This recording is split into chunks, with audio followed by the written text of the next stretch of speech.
Oui, bonjour comme bonsoir, cela dépend de l'ère à laquelle vous allez suivre cette vidéo.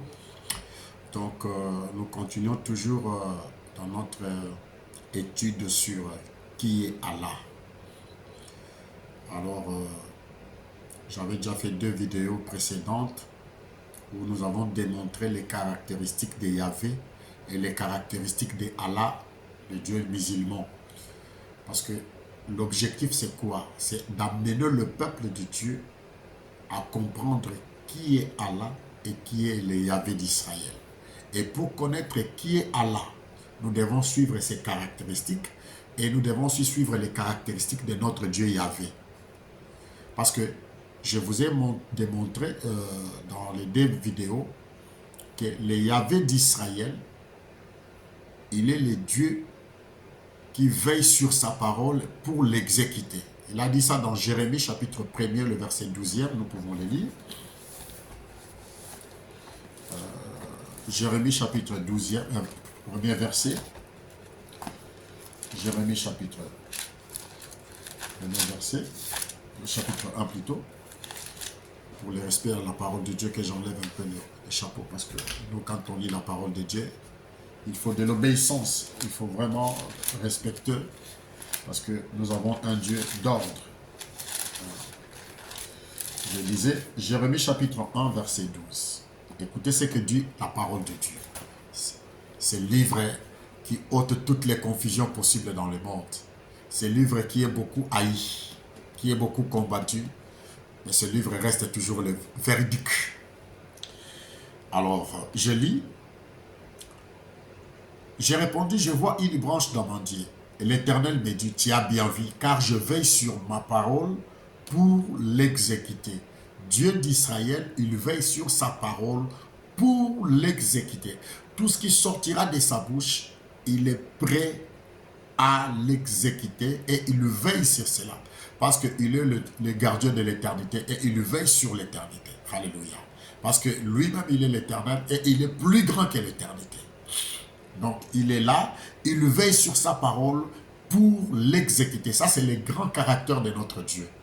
Dieu, le Dieu de la Bible, le Yahvé d'Israël, il n'est pas plus grand que sa propre parole. Donc, notre Dieu, il est l'esclave de sa propre parole, parce que si sa parole ne s'accomplit pas, alors il n'est pas Dieu.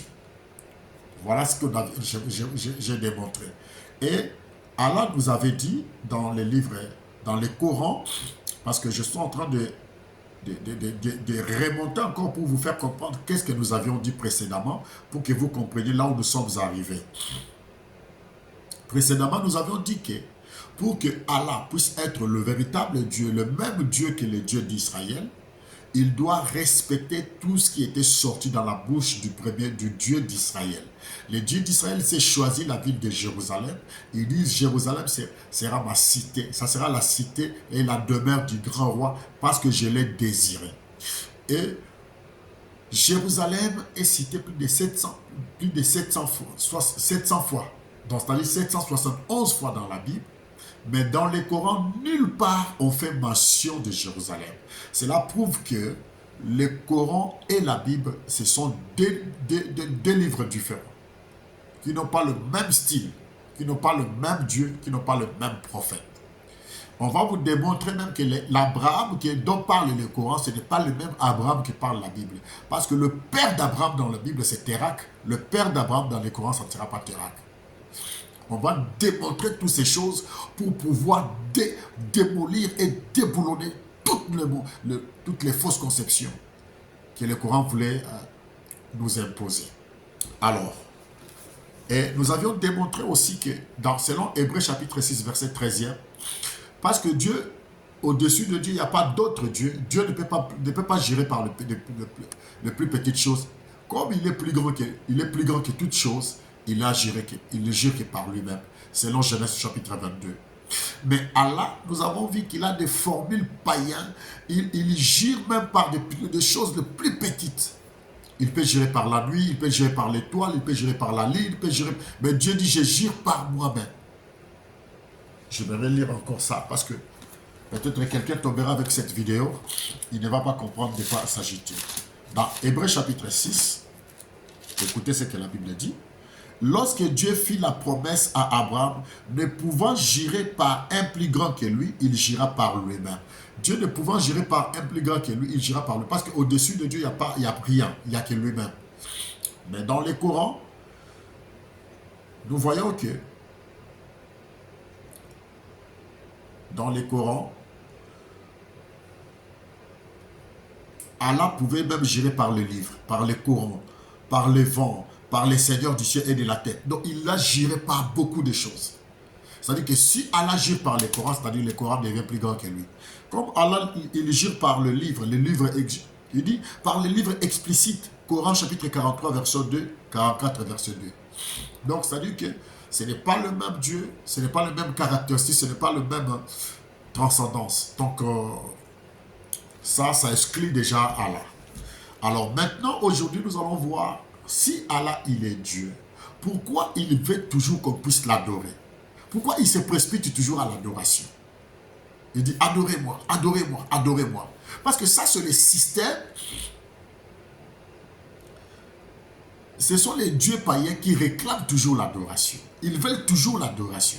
Vous allez voir, même dans la Bible, le diable, quand il est venu tenter Jésus, il dit, si tu te prosternes et m'adores, je te donnerai ça. C'est-à-dire que vous allez voir, celui qui était venu tenter Jésus, il a le même trait et le même caractéristique que le Dieu des musulmans. Ce n'est pas une insulte, hein. On est en train de démontrer ce que nous croyons, ce que notre livre nous dit. C'est cela notre langage, c'est cela notre musique. Nous ne sommes pas agressifs, nous vous montrons ce que nous croyons. C'est ça la liberté. Alors, dans la Bible,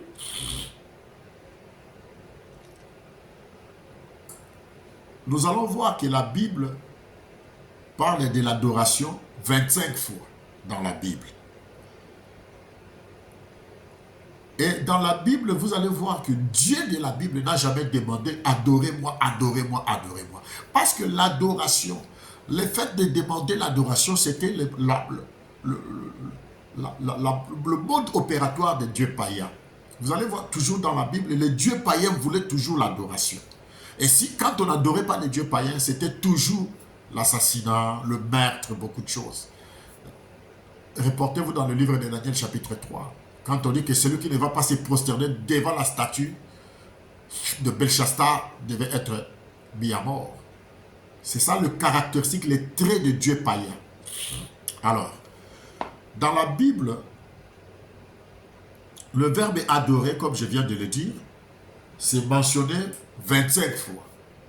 Par exemple, si nous retournons dans notre Bible, dans Ésaïe chapitre 15, écoutez ce que la Bible dit.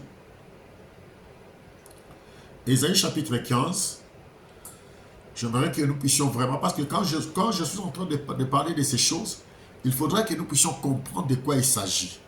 Parce que notre combat, il est cosmique. C'est un combat cosmique autour de l'adoration. Donc, toutes les fausses doctrines qui sont en train de se multiplier sur la surface de la terre, l'objectif, c'est d'amener tout le monde à adorer Satan. Ou soit, si vous n'adorez pas Satan, vous allez tomber dans la véritable adoration. Si vous ne tombez pas dans la véritable adoration, le contraire, c'est adorer Satan, adorer la religion et adorer les choses semblables. Parce que dans la Bible, le Maître et le Seigneur Jésus-Christ a dit, l'heure vient, elle est déjà venue, où les vrais adorateurs adoreront le Père, Yahvé, en esprit et en vérité. Donc, il y a un problème de l'adoration. Voilà pourquoi nous sommes en train d'éventrer les ventres du bois pour faire voir au peuple de Dieu entre Allah et le Yahvé d'Israël qui est le véritable Dieu, le créateur. Parce qu'il n'y a qu'un seul créateur. Allah s'est revendu qu'il est le créateur du ciel et de la terre. Notre Yahvé dit, je suis le créateur du ciel et de la terre. Voilà pourquoi quand vous lisez la Bible correctement, la Bible commence par nous dire, au commencement, Dieu créa le ciel et la terre. Mais le Coran ne commence pas par comme ça. Le Coran commence par un autre style aussi. Alléluia. On en parlera aussi. Alors, nous lisons dans Ésaïe chapitre 44, verset 15. Ces arbres servent à l'homme pour brûler. Il en prend et il s'échauffe. Il y met aussi le feu pour cuire du pain.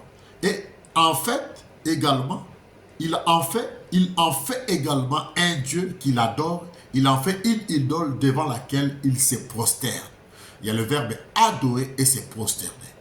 Et vous allez voir que c'est toujours les dieux païens qui veulent toujours, si tu m'adores, si tu te prosternes devant moi, je te donnerai ce que tu veux. Dans Ésaïe chapitre 44, verset 17, avec les restes, il fait un Dieu, son idole. Il se prosterne devant elle, il l'adore, il l'invoque et s'écrie, sauve-moi car tu es mon Dieu. Mais il est devant un morceau de bois qu'il a coupé, les restes il a fait le feu pour faire cuire à manger, et les restes il a fait son idole, il vient devant cette idole-là, il se prosterne, il l'adore, il l'invoque, il dit, oh sauve-moi. Il s'adresse à un morceau de bois, à un idole. Dans Daniel chapitre 3, verset 7, les hommes de toute langue se prosternèrent et adorèrent la statue d'or qu'avait élevée le roi Nabuchodonosor. Donc vous voyez que ceux qui demandent toujours l'adoration, ça c'est le style de Dieu païen. Donc tout Dieu qui vous demande toujours adorez-moi, adorez-moi, adorez-moi, c'est un Dieu païen. Il n'a pas les caractéristiques de Yahvé d'Israël. C'est comme un papa qui va demander toujours à ses enfants, si tu me reconnais pas que je suis ton père, je ne te donnerai pas à manger. Même l'enfant dit, mais papa, toi tu es fou, mais je sais que tu es mon père. Tu ne dois pas m'apprendre que je suis ton fils, non?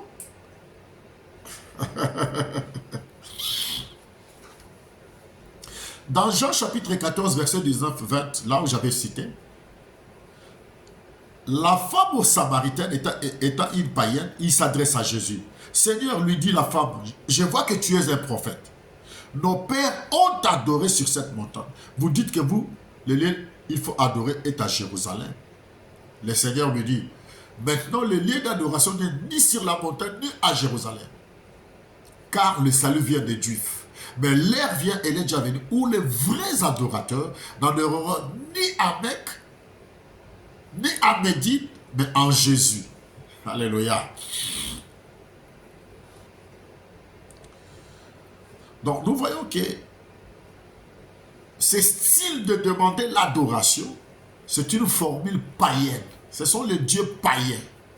Ce sont les gens qui ne connaissent pas le véritable Dieu qui vous impose. Si tu ne te prosternes pas devant Allah, on va te tuer, on va te décapiter. Ça c'est le style de Dieu païen.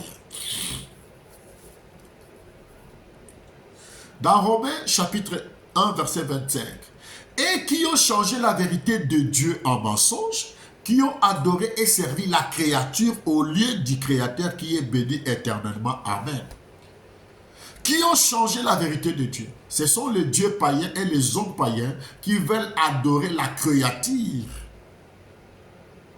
Parce que je vais vous montrer que même Allah, qui s'est fait le Dieu de musulmans, c'est la créature de Dieu, véritable Dieu, le Dieu Yahvé.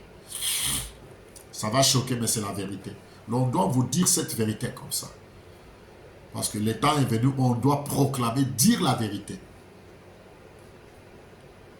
Dans Apocalypse chapitre 14, verset 9, et un troisième ange les suivit en disant d'une voix forte, si quelqu'un adore la bête et son image, et reçoit une marque sur son front ou sur sa main, alors ils vont connaître la colère de Dieu. Et dans Apocalypse chapitre 22, verset 9, vous allez voir que l'ange qui montrait les visions à Jean, tellement Jean était émerveillé par les choses que l'ange lui montrait. Jean, l'apôtre Jean voulait adorer cet ange-là. L'ange lui dit, non, ne m'adore pas, adore Dieu. Un véritable ange de Dieu, un véritable ministre de Dieu, un véritable apôtre de Dieu va nous diriger à l'adoration à Dieu lui-même.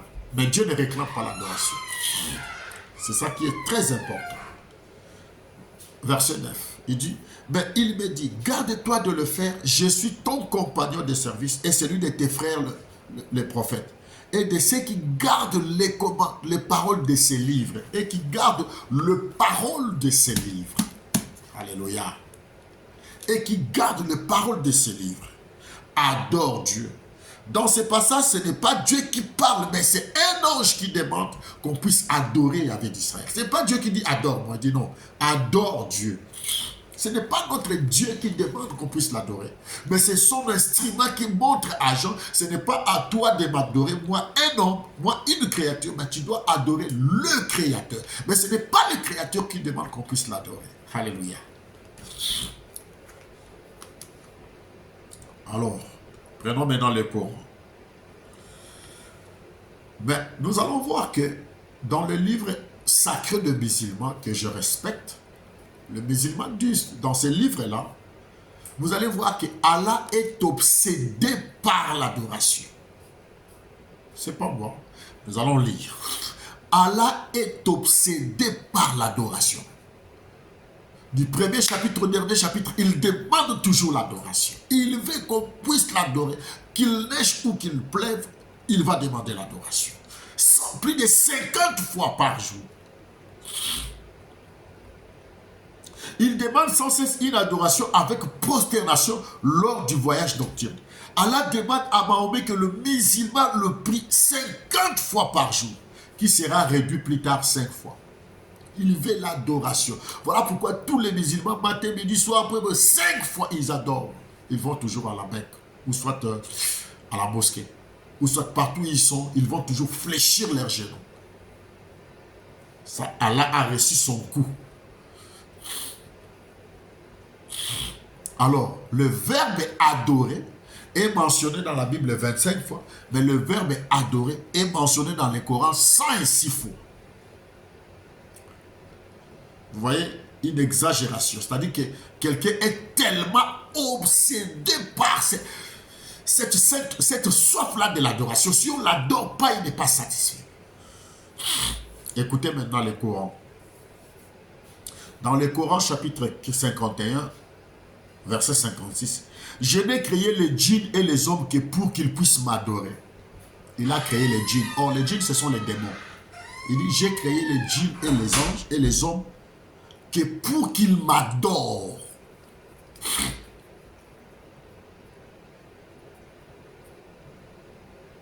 Mais Dieu ne demande pas que les démons puissent l'adorer. Parce que les esprits méchants, ils ne savent pas. Pourquoi un esprit démoniaque peut venir dans la présence, dans la sainte présence de Dieu, commencer à adorer Dieu? Non. Non. Parce que l'adoration, c'est quelque chose de sacré. Parce que l'adoration, c'est tout un culte qu'on doit, un culte qu'on doit vouer à une divinité. Comment maintenant cette divinité-là, si elle est vraiment une divinité propre, doit créer des démons et les hommes pour l'adorer? Parce que le mot djinn veut dire démon. Les djinns, ce sont les anges déchus. Mais comment toi, Allah, tu dois créer les djinns et les hommes pour qu'ils puissent t'adorer? Comment les djinns peuvent venir dans ta présence pour t'adorer? Dans le Coran 53, 62, il dit, « Prosternez-vous donc à Allah et adore-les. » Il les demande sciemment. Sans cesse, il veut qu'à tout prix qu'on puisse se prosterner devant lui et qu'on puisse l'adorer. Lisons la Bible. Qui demande ça comme ça? Qui demande la formule de la prosternez-vous donc à Allah et adorez-les? Qui demande ça? Nous lisons notre Bible. Matthieu chapitre 4. Écoutez très bien, Matthieu 4.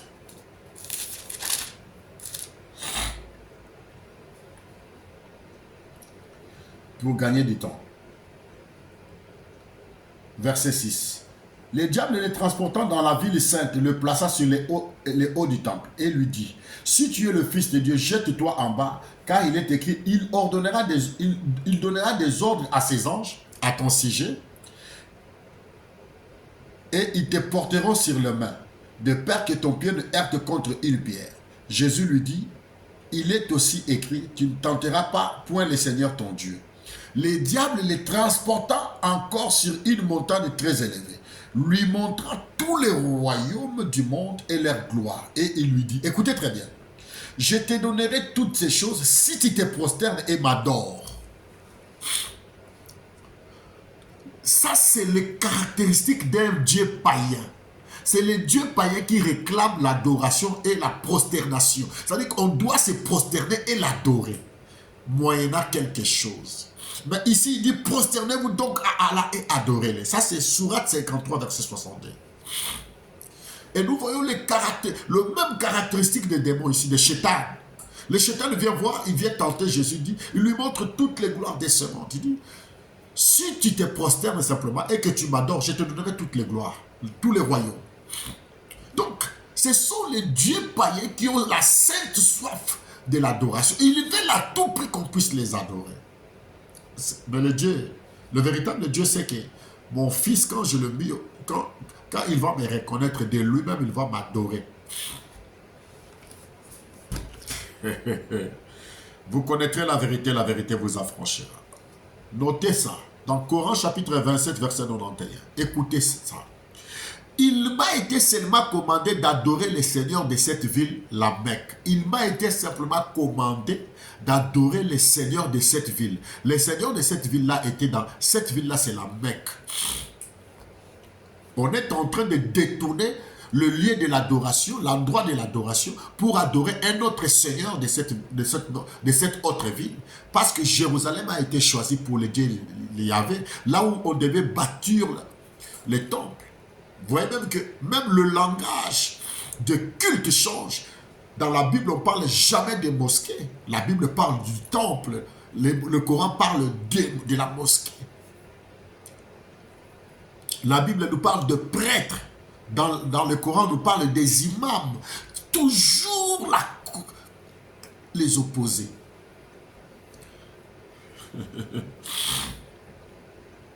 Il m'a été simplement commandé d'adorer le Seigneur de cette ville, la Mecque. Dans Coran 22, verset 77, « Oh, vous qui croyez, inclinez-vous, prosternez-vous, adorez votre Seigneur. » Toujours l'adoration. Dans Coran 21, 25, « Et nous n'avons envoyé avant toi aucun messager et à qui nous n'ayons révélé. Point de divinité en dehors de moi, adorez-moi donc. » On n'a pas vu cette formule où Dieu d'Israël dit « Adorez-moi donc ». Non. Ça, c'est une formule païenne. Cette adoration, c'est une adoration païenne. Donc, cela prouve à suffisance que le Yahvé d'Israël et Allah du Coran, c'est deux divinités différentes. Soit l'un est vrai et l'autre c'est la photocopie. Alors celui qui vient toujours avant, c'est celui qui est vrai, véridique. Parce que celui qui a créé toutes choses, c'est celui qui est le véridique. Nous allons voir même dans la création, comment les deux vont procéder dans la création. Il y a à boire et à manger dans ces choses, bien aimés. Nous déboulonnons même dans les Corans, nous entrons même dans leur propre livre, nous décelons nos choses, nous allons vous exposer, vous allez comprendre qu'il est temps que nous puissions mettre aussi nos yeux dedans, parce qu'eux, ils prennent le temps de lire, d'étudier notre livre pour venir nous embrouiller. Nous aussi, nous entrons dans leur livre.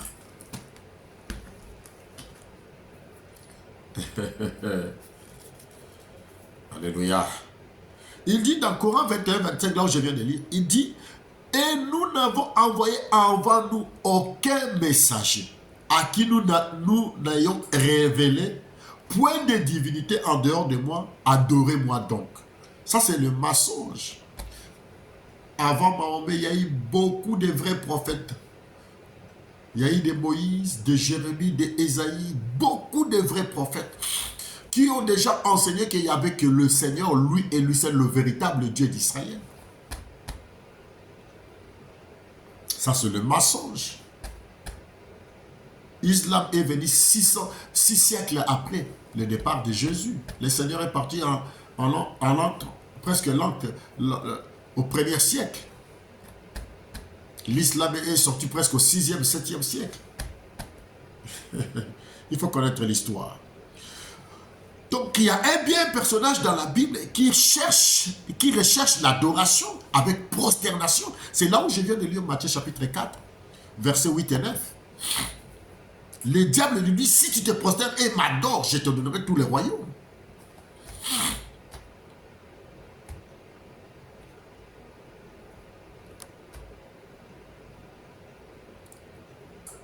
Ce diable-là, c'est cet archange-là, c'est plutôt pas ces archanges, mais ce chérubin protecteur-là, c'est Lucifer, qui était déchu, qui a trompé notre mère dans le jardin d'Éden, et qui cherchait maintenant à tout prix qu'on puisse l'adorer. Ça veut dire que celui qui a cette formule de demander toujours l'adoration, c'est un Dieu païen.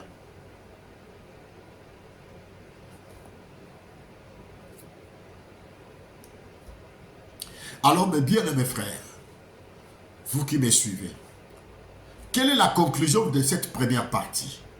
Ça nous prouve que il y a une différence entre l'Élohim d'Israël, le Dieu d'Abraham, d'Isaac et de Jacob, et le Dieu de Mahomet.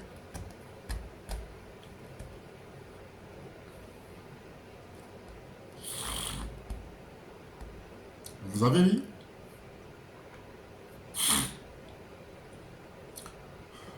Parce que le Coran veut nous amener à comprendre que Dieu ne voulait plus le Jérusalem, il voulait la Mecque. Dieu ne voulait plus, Allah ne voulait plus de Jérusalem, il voulait que la Mecque soit la ville sainte, pendant que le Dieu, le Yahvé d'Israël, ne reconnaît que Jérusalem étant que la ville sainte.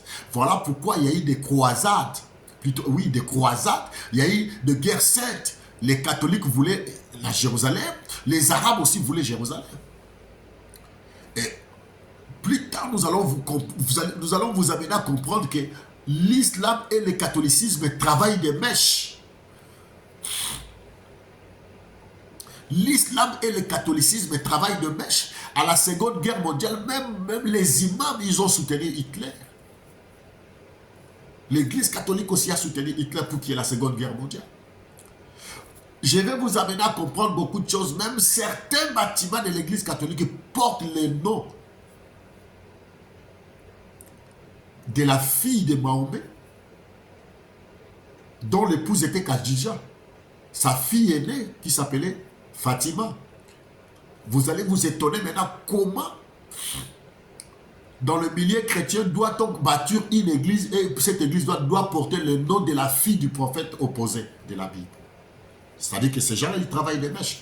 Notre-Dame Fatima de Portugal. Et en Arabie Saoudite, là aussi, ils ont construit aussi une mosquée qui porte le nom de Sainte Vierge Marie.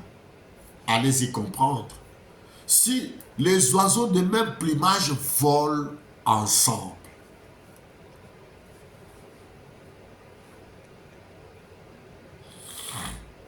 je vous ai lu dans Jérémie chapitre 1 verset 12, Dieu veille sur sa parole pour l'exécuter. Dieu précise bien qu'il n'a qu'une seule parole. Dieu ne peut pas venir aujourd'hui dire une chose aujourd'hui, demain dire autre chose. Non, ça ce n'est pas le Dieu chrétien. Ça ce n'est pas le Dieu des Juifs. Ça ce n'est pas le Dieu de la Bible. Le Dieu de la Bible ici dit que j'ai choisi Jérusalem. Ça reste et ça restera jusqu'à l'éternité. Il ne peut pas dire aujourd'hui que je vais Jérusalem. Après, non, c'est plus Jérusalem, c'est à Médine ou bien à Mecque. Non, ça, ce n'est pas notre Dieu. Il n'a qu'une seule parole. Nous allons voir même dans les prophéties, quand il a commencé à prophétiser depuis le jardin d'Éden, il a donné la prophétie pour que son fils vienne jusqu'au temps. Au temps de la fin, nous avons vu le fils venir. Et quand on parlera sur même la prophétie de Deutéronome chapitre 18 verset 15, nous allons vous démontrer que cette prophétie ne pouvait jamais concerner Mahomet. Parce que la Bible dit que l'Éternel votre Dieu vous suscitera un prophète du milieu de vous comme moi. Du milieu de vous. De quel milieu de vous? Le milieu du peuple juif, pas du milieu du peuple arabe. Alléluia. Ah, il dit du milieu du vous. Du milieu de ses frères, la descendance de Jacob, du milieu de Lévi, du milieu de Juda. C'est-à-dire que ça sera cette prophétie de Deutéronome 18, verset 15 ne concerne pas les autres nations de la terre. Ça concerne que le peuple, le frère de Moïse. Du milieu de tes frères. Mahomet n'est pas sorti du milieu des frères de Juifs. D'ailleurs, Mahomet combat les musulmans et les chrétiens. On verra ça aussi. Écoutez dans Ésaïe 45, verset 23. Je le jure par moi-même, la vérité sort de ma bouche, ma parole ne sera point révoquée. Mais nous allons voir beaucoup de choses qui seront révoquées dans les Corans. Alléluia. Dieu n'a qu'une seule parole, le Yahvé d'Israël. Quand il dit, Alléluia, Ésaïe 45, verset 20. Dieu n'a qu'une seule part. Quand il dit que j'ai déjà aimé Jérusalem, j'ai aimé Jérusalem. Il dit, je le jure par moi-même, la vérité sort de ma bouche et ma parole ne sera point révoquée. Dieu n'a qu'une seule parole. Mais Allah n'a pas qu'une seule parole. Allah change toujours. Il y a une sourate qui peut révoquer une sourate aussi qui peut enlever d'autres sourates.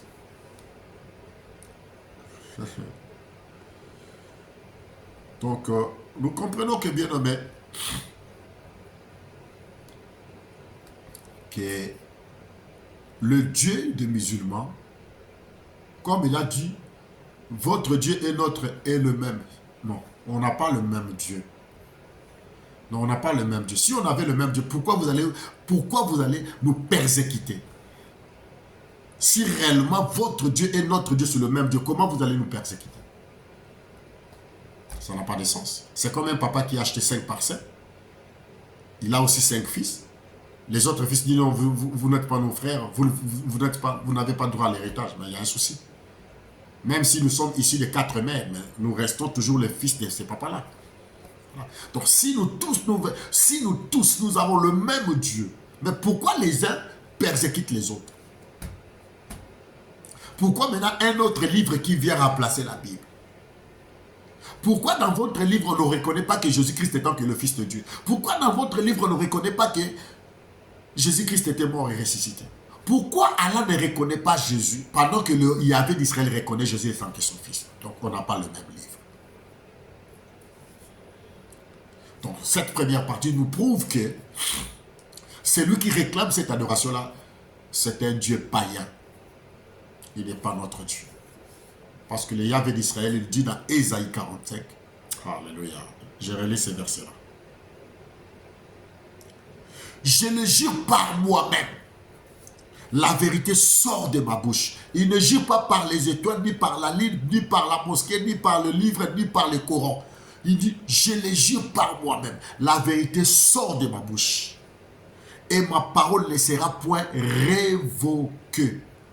Retenez ça, chers musulmans.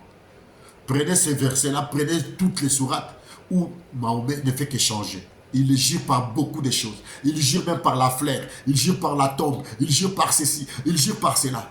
Mais Dieu jure par lui-même. Alléluia. Le Yahvé d'Israël, il jure par lui-même.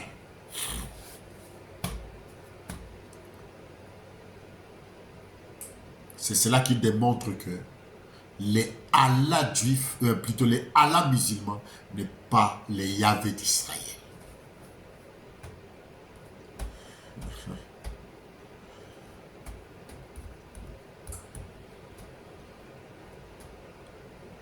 Les Yahvé d'Israël n'est pas les Allah.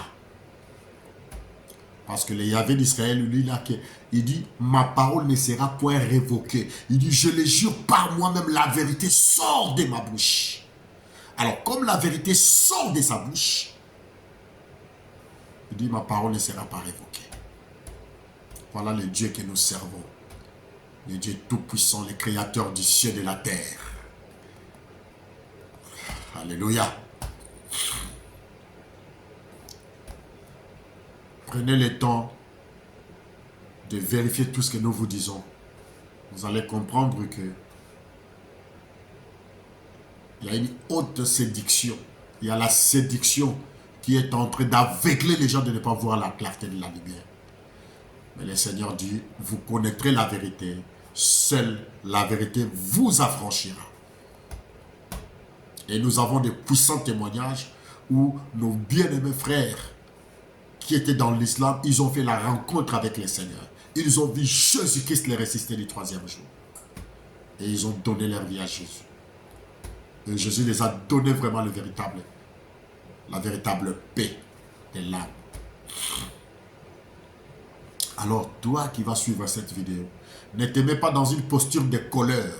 Prends les Écritures, commence à examiner les Écritures. Si tu sens qu'il y a une colère qui commence à monter à toi, ça, ce n'est pas l'esprit de Dieu. C'est l'esprit de l'adversaire. Parce que Dieu, c'est l'amour. Dieu, il est la source de l'amour. Il est lui-même l'amour. comment, moi je suis ton père, comment je peux te tuer? Pardon, il y a un souci. Il y a un souci. Dieu dit, il y a deux chemins. Il y a le chemin de la mort et le chemin de la vie. Mais moi, Dieu, j'ai choisi pour vous là, le chemin de la vie. Mais vous-même choisissez.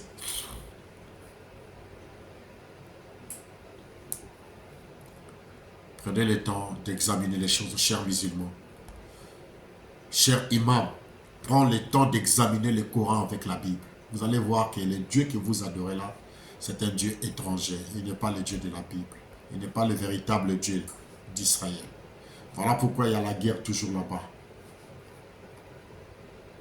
Parce que les deux peuples, issus de même père, à cause de la religion, il y a toujours confrontation.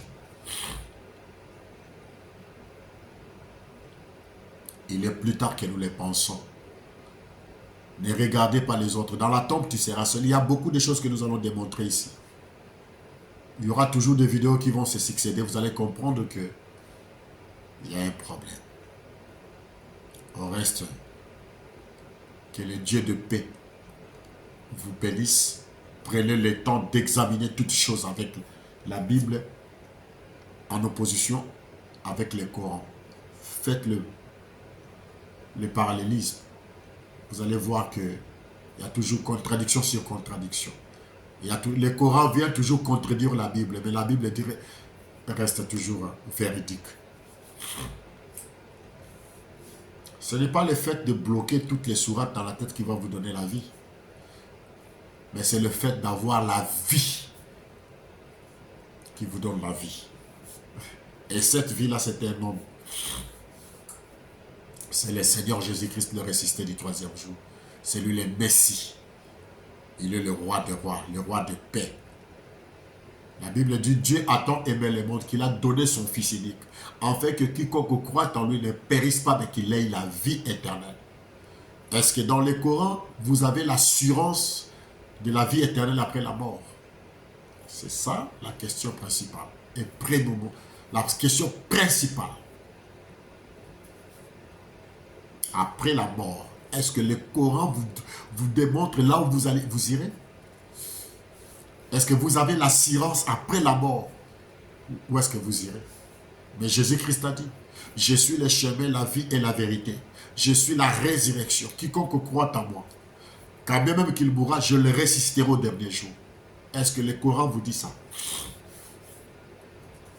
Mais Jésus nous assure la résurrection, la vie après la mort. Il nous donnera la vie éternelle. Nous allons vivre dans une félicité éternelle. Il n'y aura pas de guerre, il y aura la paix, il y aura la tranquillité. Le maître de la rédemption, le Seigneur Jésus-Christ, le ressuscité du troisième jour. Celui qui a vaincu toutes les religions. Celui qui ne recule jamais devant aucune situation. L'invaincu et l'invincible, le puissant vainqueur. Celui qui n'a jamais pris l'épée pour tuer les gens, pour qu'ils croient en lui. Nous allons voir toutes ces choses-là. Bien-aimés, je vous demanderai, vous les musulmans, si vous voulez commencer à lire la Bible, prenez le livre des Jean. Lisez l'épître des Jean. Dieu va vous inspirer. Vous allez comprendre beaucoup de choses. Il est plus tard que nous le pensons. Au reste, que Dieu vous bénisse. Que Dieu vous bénisse, que le Dieu de la paix puisse inonder vos âmes, puisse vous bénir. Cherchez ce Dieu-là dans la vérité. Et moi, je crois qu'il va vous guider dans cette voie de la vérité. Et cette voie de la vérité, il n'y a que le Seigneur Jésus-Christ qui le montre. Et je dis, je suis le chemin, la vie et la vérité. Nul ne peut venir au Père que par moi. Personne ne connaît les Yahvé d'Israël plus que Jésus-Christ. C'est Jésus qui est la route, notre GPS, notre boussole, notre guide qui nous mène vers le Père. Jésus-Christ, le Fils de Dieu, le ressuscité du troisième jour. Que l'Adonai d'Israël vous bénisse. Prenez le temps de méditer ces choses. C'est dans ces choses qu'il y a la vie. Le Dieu de paix, le Dieu de toute grâce, qu'il vous bénisse, qu'il vous bénisse, qu'il vous bénisse. Prenez le temps d'examiner chaque écriture. C'est là que vous allez trouver que il y a la vie, et la vie pour l'éternité. Shalom.